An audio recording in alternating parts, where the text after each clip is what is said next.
Donald Trump casse tous les codes. Le 20 janvier 2025, Donald Trump devenait officiellement le 47e président des États-Unis. Et en un an à la Maison-Blanche, Donald Trump a cassé tous les codes. Donald Trump a bouleversé les traditions politiques, diplomatiques et communicationnelles dès son arrivée au pouvoir.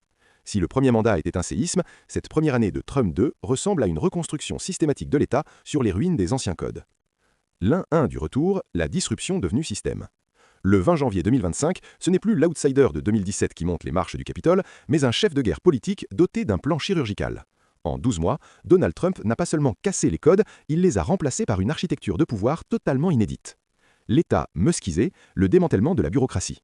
Dès les premières heures, la rupture est administrative. Fidèle à sa promesse de drainer le marécage, il confie à son allié Elon Musk une mission sans précédent, démanteler la bureaucratie fédérale. Ce n'est plus une réforme, c'est une purge technologique. Les limogeages massifs dans les ministères de l'Éducation et de la Santé ne sont plus des coups de sang, mais une stratégie de gestion entrepreneuriale radicale.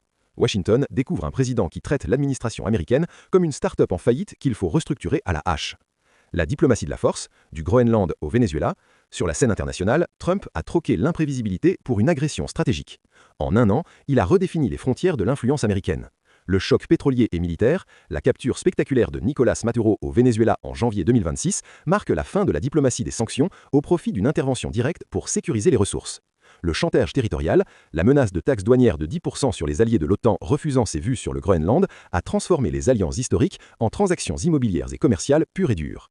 La paix par le fait accompli, en contournant l'OTAN pour négocier directement avec Moscou sur l'Ukraine, il a imposé une nouvelle architecture de sécurité européenne aux grandes dames des capitales du vieux continent.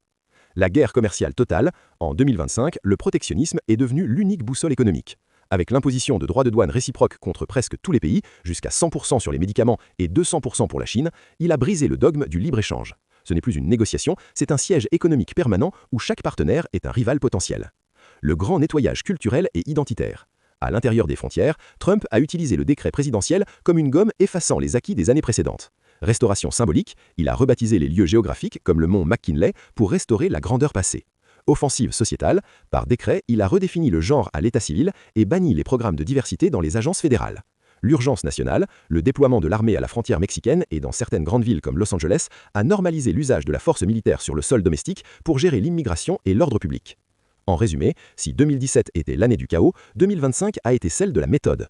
Trump a prouvé qu'il n'avait plus besoin de Twitter ou X ou encore TikTok aux élections pour exister, il utilise désormais les leviers les plus profonds de l'État pour graver sa vision dans le marbre, rendant le retour en arrière de plus en plus complexe pour ses successeurs.